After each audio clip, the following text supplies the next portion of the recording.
Las Vegas shooting, I found myself reminiscing about an often forgotten but critical piece of the Constitution that gives us insight into the minds of its creators. The Preamble, which begins the document that has shaped, behind the scenes, the moral and legal framework of the United States since its ratification in 1788, reads as follows.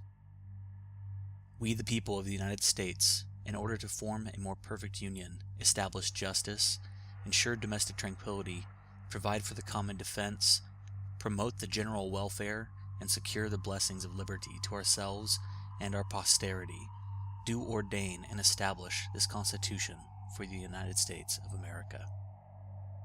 When making decisions and codifying one's thoughts, the spirit of the times, the zeitgeist, must be considered. What state of mind was the person in while writing? What did they believe? Why did they believe it?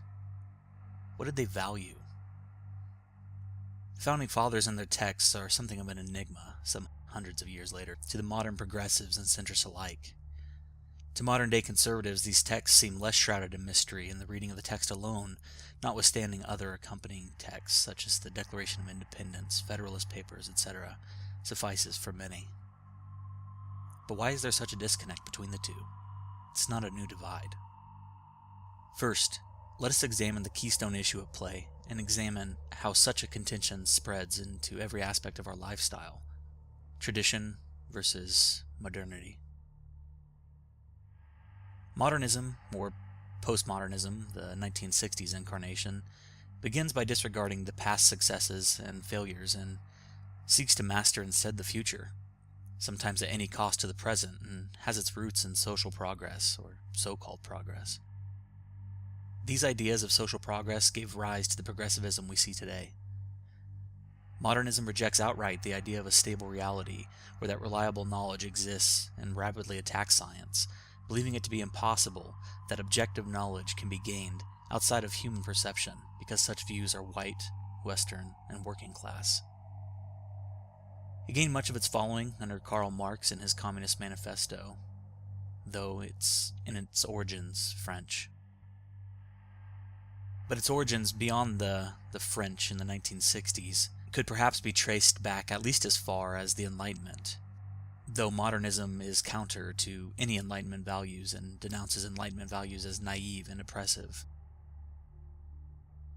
Jean-Jacques Rousseau wrote, "People are born free, but are everywhere in chains." George Wilhelm Friedrich Hegel, another father of modernism, believed that only rational things continue to exist. If something ceases to exist, it must have been irrational.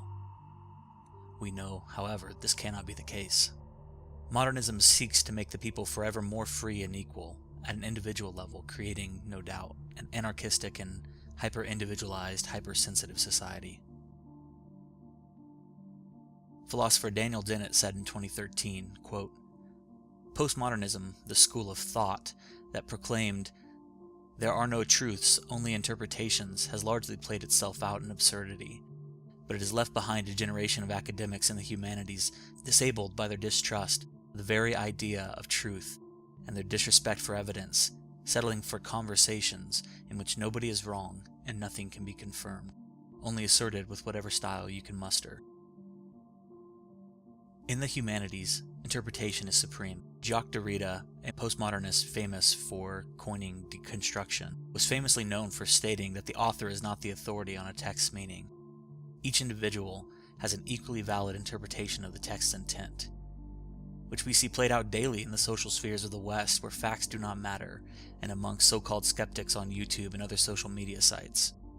The humanities, social studies, sociology, and innumerable other fields of studies masquerade as scientific, but lack any of the hallmark ethics and standards of other fields of science.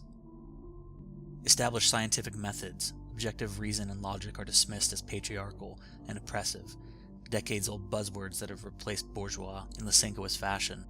The Elenchus or Socratic method is disregarded outright, so no man or woman needs to think for themselves, but instead merely interpret things in whatever way they deem fit at that moment, and their interpretation can always change later. Critical thought, real critical thought, and examination of core beliefs is not taught in schools, no doubt thanks to programs like No Child Left Behind, Common Core, and the practice of teaching to the test. School debates, even at the college level, have decayed into a din of cacophonous rambling with staccato pauses for breath, where the so-called debaters try to cram as much information as they possibly can into as short a time as possible, and absolutely nothing is learned or gained, a technique called spreading. Increase about a quarter of the 1% of the country GDP, nothing off. Setting the economy at a free for all world, produce a recession, oil prices differently than it did 15 years ago. Tend to go up, stay up, their own fight field. We have a solvency mechanism for inflatable SPS. This goes away. Economic benefit and science discovery of the United States is overcome. Uses scary scenarios to shock the public, make action more popular. Jaworski evidence will be more on the link debate on the K, but also alarmist of hijacked global warming. Innumerable studies on chat rooms in the 90s and text messaging and email so prevalent today have sought to answer one question.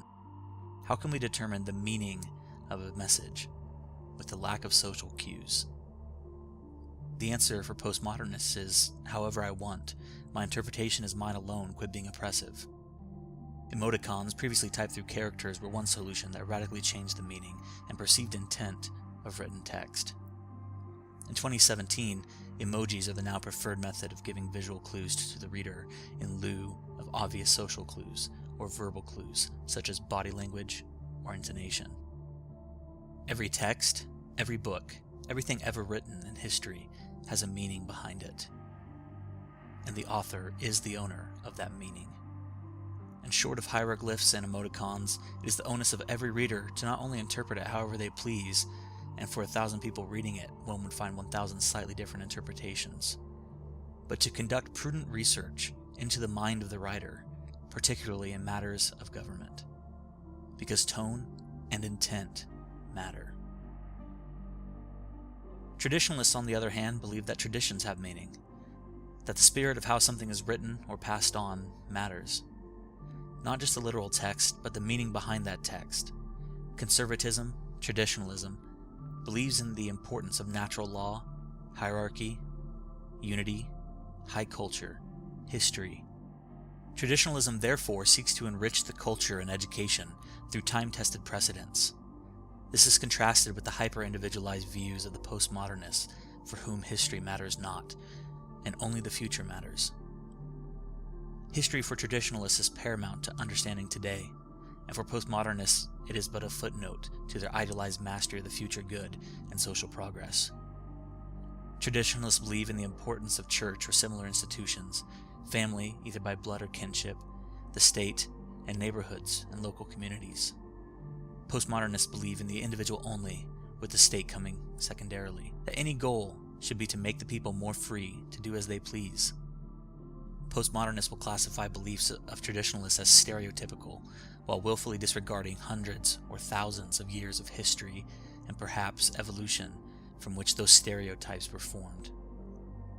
And so, in this way, we have a fundamental problem with how we in the West interpret our laws, at every level of government, and yes, even down to a social and cultural level. Postmodernism seeks to eliminate tradition, and as such, any identity that a people may have. And this goal is not dissimilar to Marxist and Lysenkoist doctrines that erode carefully the fabric of society, language, philosophy, culture, and science in a nihilistic implosion. They create new words with constantly changing meanings. They seek to make you question everything to no end, to embroil you in endless conjecture without conclusion. Indeed, they question incessantly the very definition of words and denounce any historical meaning or significance with, well, that's what it used to mean. As Bill Clinton famously said, it depends on what the meaning of the word is. But words have meaning, because words are inherently traditional, and the meaning of words has been passed through the generations for as long as history and language have existed.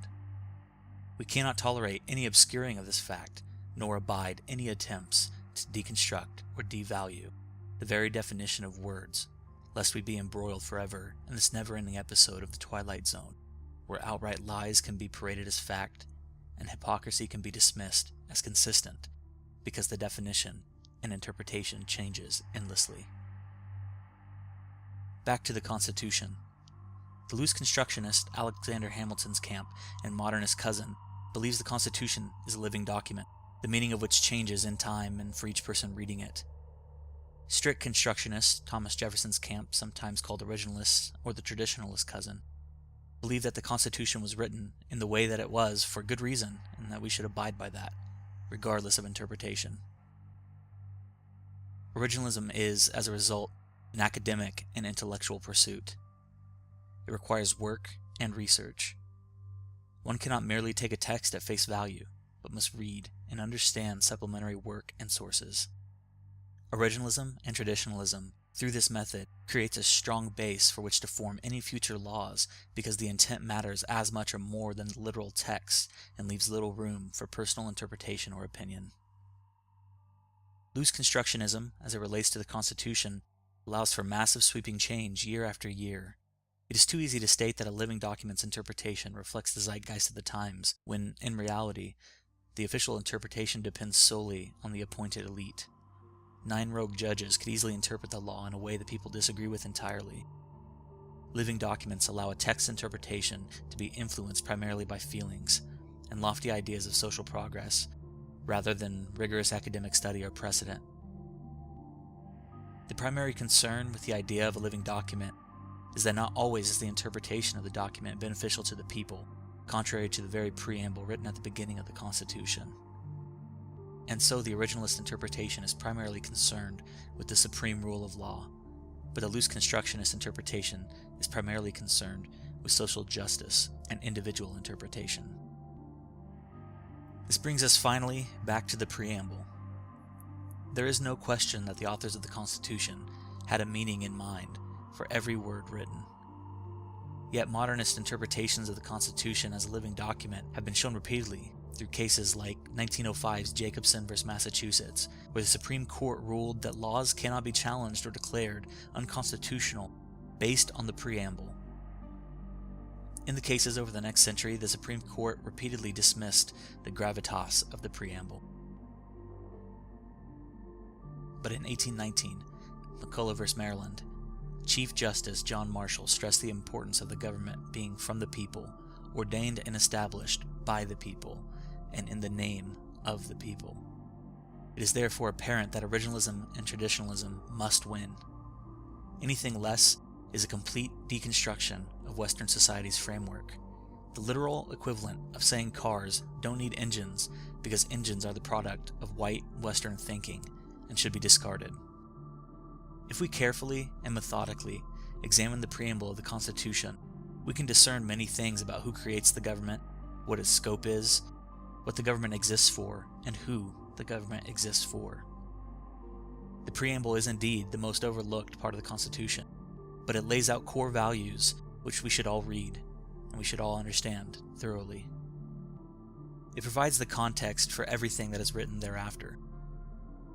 But more importantly, it declares unequivocally that the document is the property of the people, not the government, with the implication that indeed, neither the originalist nor loose constructionists are exactly right, and that as a result, it is up to us, the people, to correctly determine how we apply what is our Constitution. And so, the next time modernist politicians preach to you from their taxpayer-funded pulpit, with their fat pockets, loose morals, and their all but atrophied sense of what their once sacred position is supposed to represent and function as, or tell you that the Constitution should apply to everyone, everywhere, so long as they step foot on our soil, remember the preamble, and for whom it was written. We, the people of the United States, for ourselves and our posterity.